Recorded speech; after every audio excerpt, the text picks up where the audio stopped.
Quand on se confie en Dieu et qu'on lui fait part de nos soucis, Dieu n'est pas insensible. On connaît tous le psaume 34,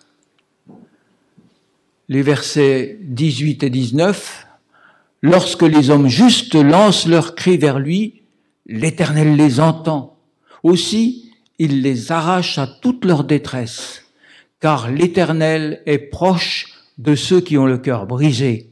Il sauve ceux qui ont un esprit abattu. » Alors quand on lit ces deux versets, on pourrait penser que tous nos problèmes se règlent tout seuls comme par magie et qu'il suffit de déposer nos désirs dans la prière et tout est résolu instantanément. La suite de l'histoire de Néhémie nous montre de quelle manière Dieu s'est occupé du cœur brisé de Néhémie. Dieu aurait pu répondre à ses prières sans que lui-même s'implique. Mais ce n'est pas arrivé comme ça.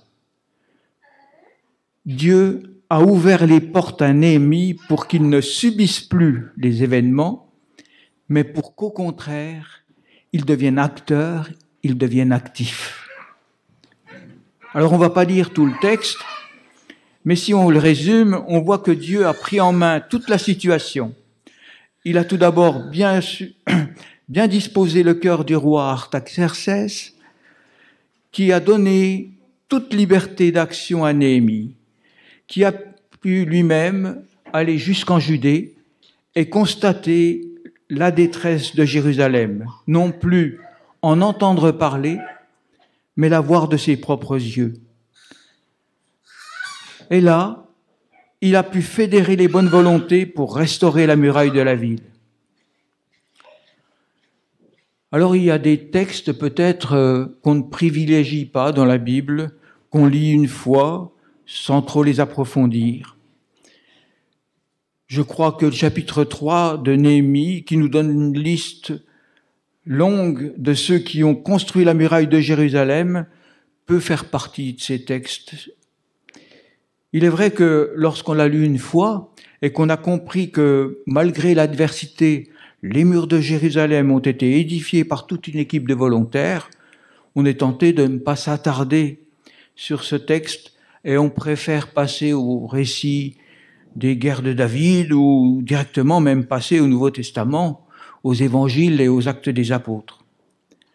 Pourtant, Paul écrit dans sa deuxième épître à Timothée, au chapitre 3, verset 16, « Toute écriture est inspirée de Dieu et utile pour enseigner, pour convaincre, pour corriger, pour instruire dans la justice. » Je pense que la lecture de ce chapitre 3 de Néhémie peut être une grande source d'encouragement. Alors, je ne vous dirai pas les 38 versets de ce chapitre 3, mais je vous engage quand même à les relire chez vous. En quoi est-ce que la reconstruction d'une muraille autour de Jérusalem plus de 4 siècles avant notre ère peut nous édifier nous-mêmes? Eh bien, peut-être déjà parce que nous-mêmes, nous sommes appelés à construire. Les évangiles et les épîtres nous parlent de cette construction qu'est l'Église, et nous avons tous en tête les allusions de Jésus qui cite le psaume 118 au sujet de la pierre qu'ont rejetée ceux qui pâtissaient et qui est devenue la principale de l'angle. Le premier renseignement, sûrement que c'est déjà cette prise de conscience de cette muraille que nous sommes appelés à construire. Comme Néhémie, qui vivait sa vie tranquille dans le palais d'Artaxerxès, jusqu'à ce qu'il soit informé de la détresse de Jérusalem, nous pouvons nous-mêmes ne pas avoir conscience de l'œuvre que Dieu nous demande d'accomplir.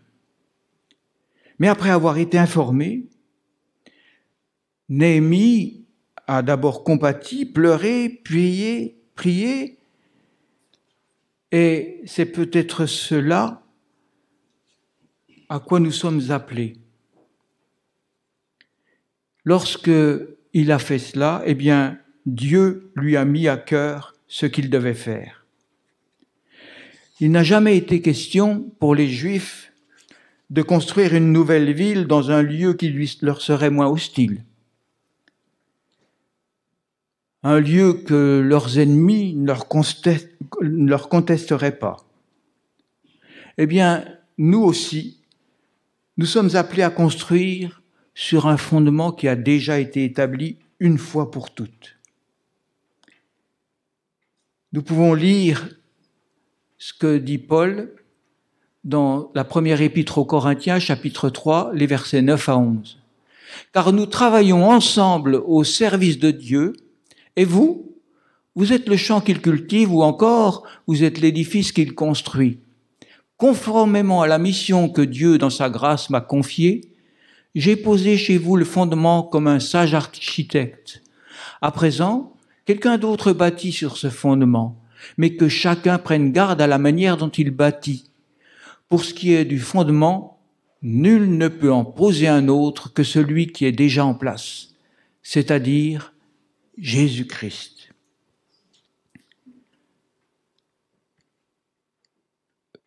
Ce fondement, Jésus-Christ, est essentiel. Et qu'est-ce que c'est que construire sur Jésus-Christ ? Eh bien, il faut se souvenir ce que lui-même a dit de lui. Il a dit qu'il était le chemin, il a dit qu'il était la vérité, il a dit qu'il était la vie, il a dit qu'il était l'amour. Donc, fonder l'Église sur Jésus-Christ, c'est fonder l'Église sur la vérité, sur ce chemin, cette porte, et sur l'amour.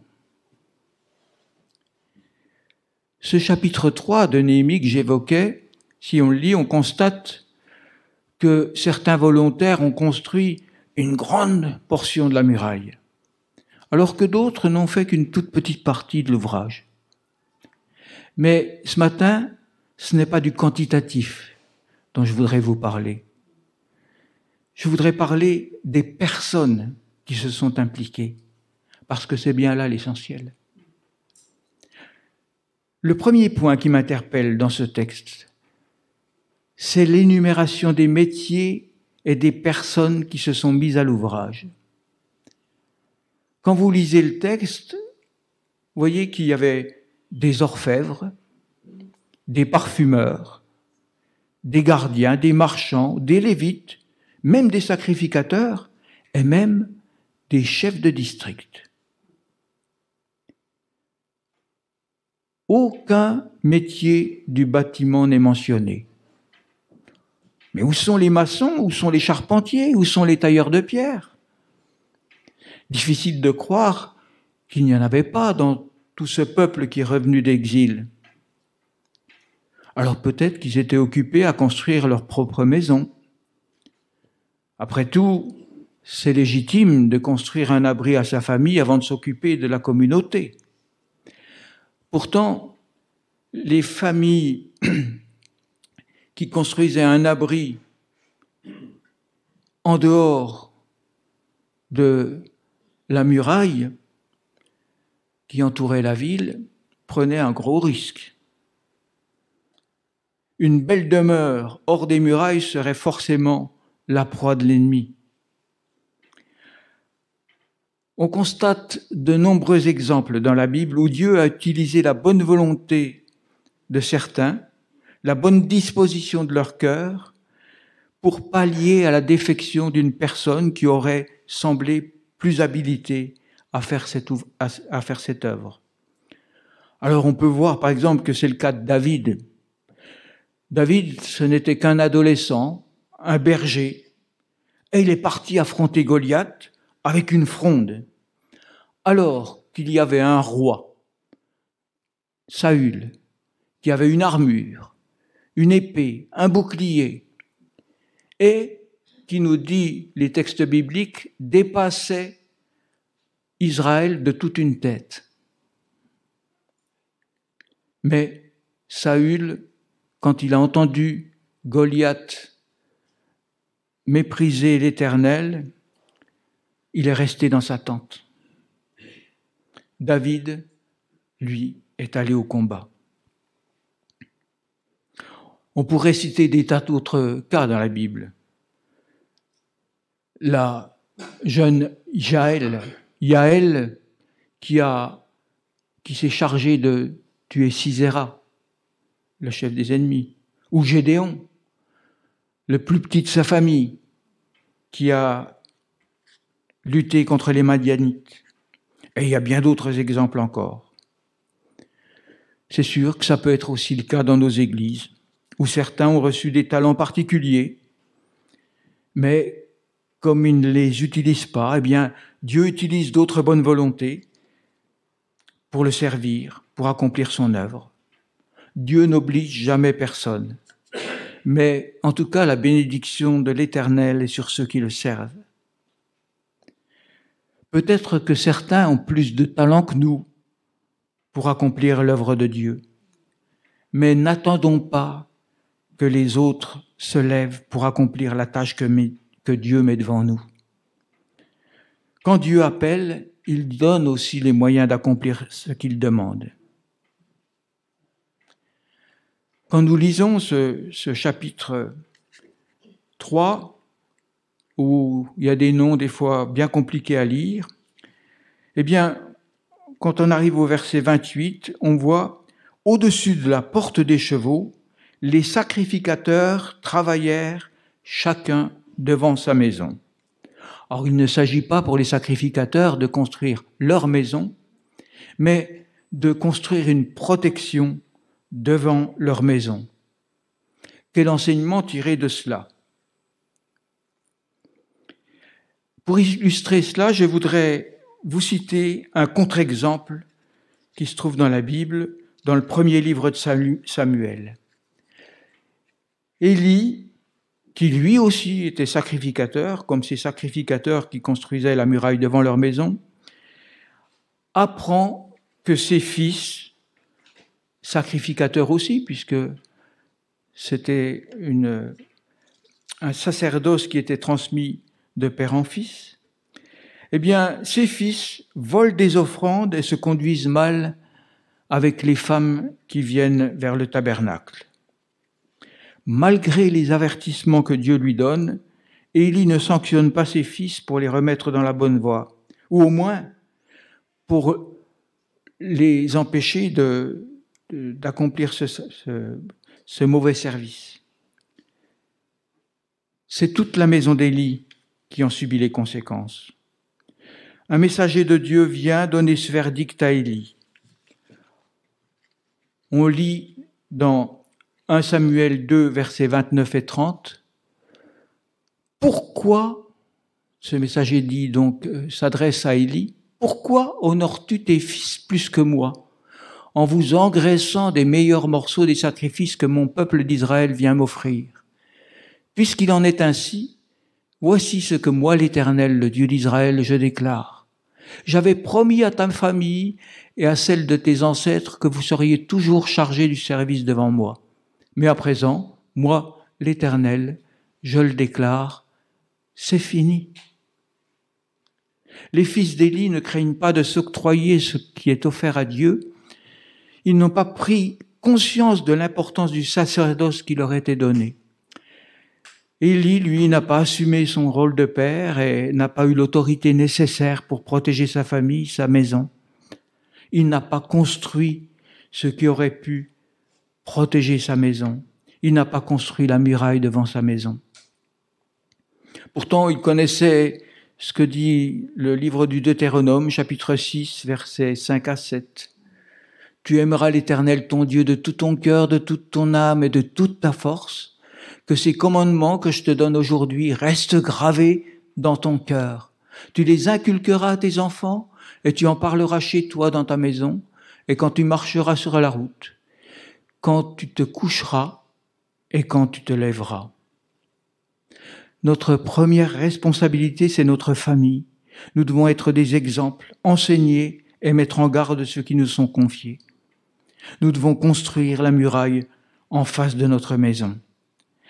L'ennemi ne doit pas diriger notre maison.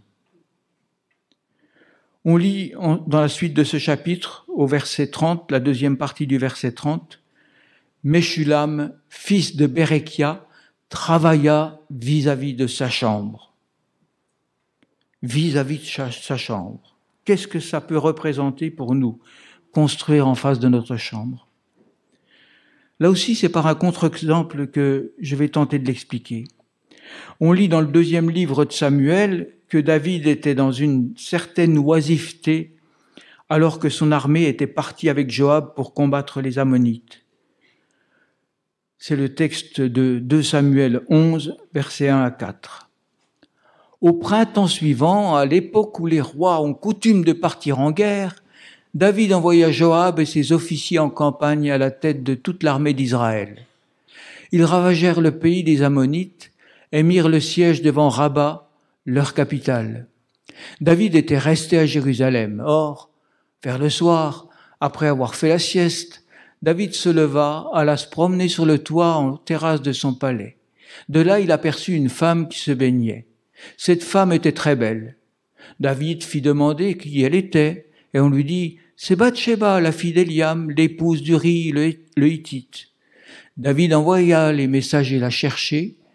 Elle se rendit chez lui et il s'unit à elle. David n'était pas là où il aurait dû être. Il a préféré envoyer Joab à sa place. Son oisiveté le met en face d'une tentation et il y succombe. Il n'avait pas, en quelque sorte, construit de muraille en face de sa chambre. Il ne laissait pas Dieu conduire son intimité. Nous avons besoin de nous mettre sous la protection de Dieu, de ne pas nous croire trop forts. Nous avons besoin de cette muraille qui nous évitera les défaites les plus cuisantes. Nous connaissons la suite de cette faute de David. Ça l'a entraîné dans le mensonge, puis même dans le meurtre d'innocents. Nous avons besoin de murailles vis-à-vis de notre chambre. L'ennemi ne doit pas régner sur notre intimité. Pierre, dans sa première épître, au chapitre 3, versets 14 à 16, écrit « Comme des enfants obéissants, ne vous laissez plus diriger par les passions qui vous gouvernaient autrefois, au temps de votre ignorance. Au contraire, tout comme celui qui vous a appelé est saint, soyez saints dans tout votre comportement, car voici ce que Dieu dit dans l'Écriture. Soyez saints, car je suis saint. » Je ne sais pas si vous avez déjà visité la vieille ville de Jérusalem, mais quand on la visite, on constate que la construction actuelle montre une diversité étonnante dans l'épaisseur des murs, les structures, les dimensions des portes, la hauteur des tours, la forme des créneaux. On voit que la muraille n'a pas une uniformité constante. Chacun des constructeurs a apporté sa façon de concevoir un rempart. Et toute cette diversité, elle peut surprendre. Ce n'est pas les fortifications de Vauban qui sont très géométriques. Il y a pourtant un impératif qui a été respecté, une obligation sans laquelle la muraille perdait toute son efficacité. Les murs sont tous alignés les uns avec les autres et il n'y a pas d'espace entre les différentes portions de murs. Pas de discontinuité. Il y a dans ce chapitre 3 des mots qui reviennent presque à chaque verset. Ces mots, c'est « à côté de ».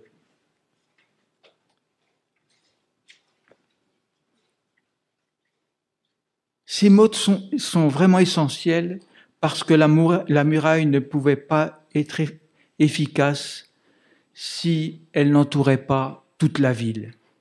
Si tous les volontaires avaient construit au même endroit, la muraille aurait peut-être été plus haute, plus belle, plus large, mais totalement inefficace.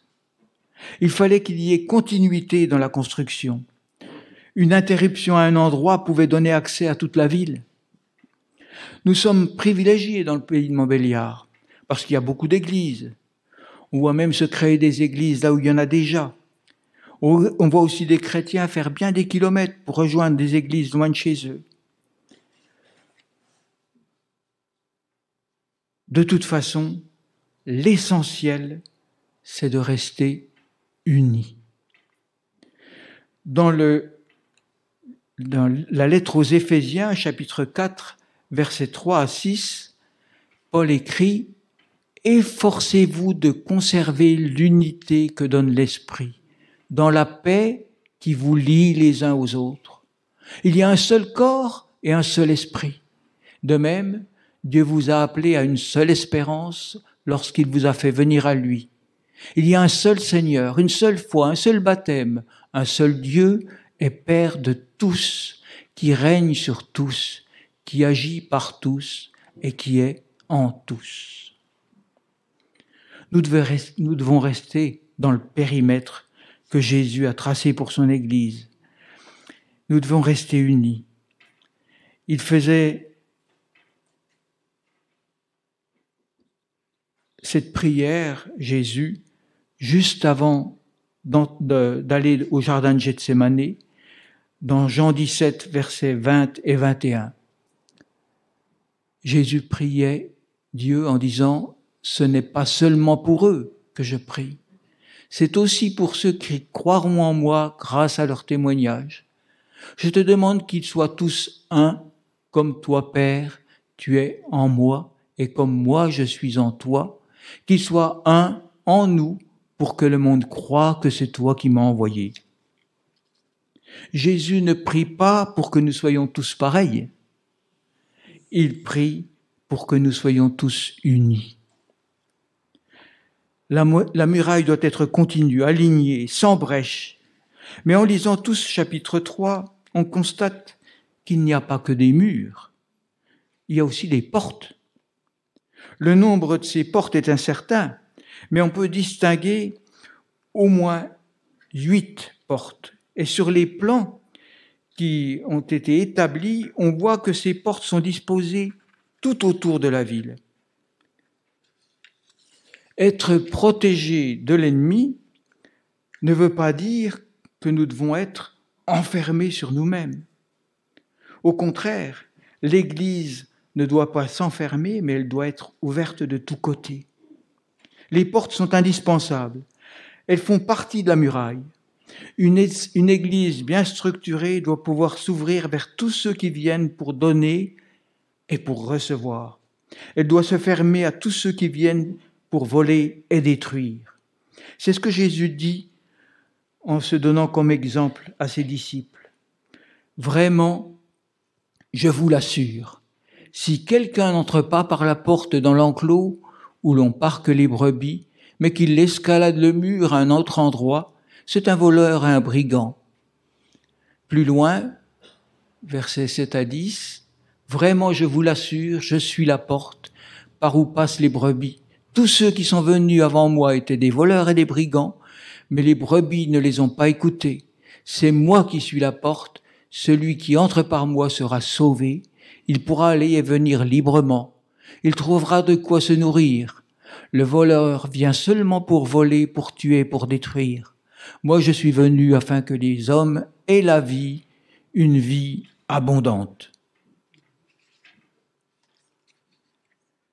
La tâche des Juifs du retour d'exil, elle était énorme, et chacun savait qu'il était incapable de faire la muraille tout seul.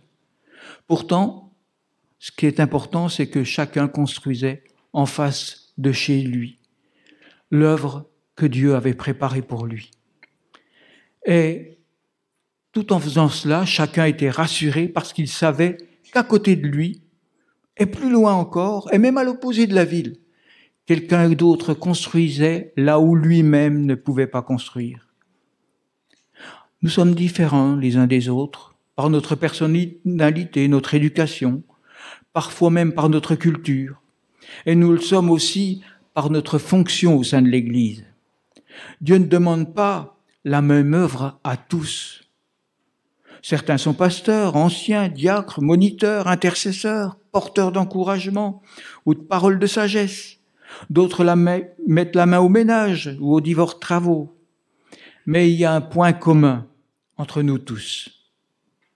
Et il y en avait un aussi entre tous ceux qui construisaient la muraille. Et c'est le même point commun entre ceux qui construisaient la muraille et entre nous tous. Vous le connaissez, ce point commun ? nous faisons tous partie du peuple de Dieu. Et lorsque nous faisons partie du peuple de Dieu et que nous sommes conduits par lui, ça se voit. Quand les ennemis d'Israël ont vu la muraille terminée, qu'est-ce qu'ils ont dit? « Oh, quelle belle muraille !» Ou « Oh, quand même, ces Juifs, ils sont doués, ils ont fait ça rapidement. En 52 jours, la muraille a été construite. » Vous savez quel constat ils ont fait, les ennemis des Juifs? Eh bien, on va le lire dans Néhémie, chapitre 6, versets 15 et 16. « La muraille fut achevée en 52 jours, le 25 du mois d'Éloul. Lorsque tous nos ennemis et tous les païens qui nous entouraient l'apprirent, ils furent saisis de crainte et profondément humiliés à leurs propres yeux, car ils reconnurent qu'un tel ouvrage n'avait pu être mené à bonne fin qu'avec l'aide de notre Dieu. » Si en nous regardant vivre, ceux qui nous entourent font le même constat, c'est formidable. Ils ont reconnu l'œuvre de Dieu. Vous savez, dans le Nouveau Testament, on trouve une phrase qui est semblable à celle-ci, dans Matthieu, chapitre 9, versets 7 à 9. 7 et 8, pardon. Le paralysé, donc Jésus vient de guérir un paralytique, le paralysé se leva et s'en alla chez lui. En voyant cela, les foules furent saisies de frayeur et rendirent gloire à Dieu qui avait donné aux hommes un si grand pouvoir. Il y a les deux mêmes effets. De la même manière que les ennemis d'Israël furent saisis de crainte, là, l'ennemi, la foule est saisie de frayeur.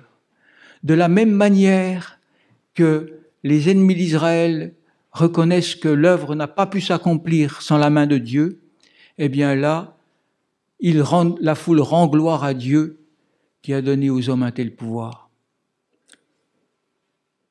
Lorsque l'Église porte ce témoignage-là, elle a pleinement rempli sa mission. Si nos actions glorifient nos personnes, ou si elles glorifient même notre Église, elles n'accomplissent pas l'œuvre de Dieu. Elles doivent glorifier Dieu. Si en nous regardant vivre nos voisins, nos amis, notre famille reconnaissent que Dieu est à l'œuvre dans nos vies, quel merveilleux moyen d'évangélisation. Si nos contemporains, les autorités de notre commune, les gens qui connaissent notre Église, en concluent que c'est Dieu qui conduit notre Église, quel témoignage! Quel encouragement de savoir que c'est Dieu qui me donne les moyens d'accomplir ce qu'il me demande. Si je le crois, alors, pas de souci. Quel encouragement de savoir que Dieu a préparé des œuvres spécialement pour que je les accomplisse. Si j'y crois, alors pas de souci. Quel encouragement de savoir que d'autres sont engagés par le Seigneur pour faire ce que je ne peux pas faire moi. Si j'y crois, alors pas de souci. J'aimerais résumer tout cela en 7 mots-clés que l'on peut tirer du récit de ce matin. Premier mot, c'est conscient. Conscient de l'œuvre à accomplir. Le deuxième mot, c'est impliqué, concerné.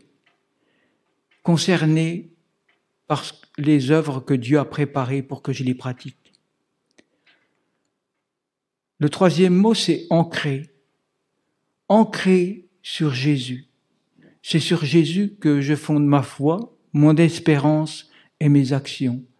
Et comme on nous l'a dit tout à l'heure, Jésus, il est la vérité, il est le chemin, il est l'amour, il est la porte, il est tout cela. Responsable de ce que Dieu m'a confié. Sanctifié, je dois me mettre à la lumière de Christ et me laisser purifier par lui. uni à tous les sauvés. Je dois respecter et aimer tous ceux qui confessent Christ comme sauveur. Ouvert parce que Dieu veut que tous les hommes soient sauvés et je dois accueillir tous ceux qui ont des besoins, d'où qu'ils viennent. Avec cette attitude-là, je crois que c'est Dieu qui pourra être glorifié.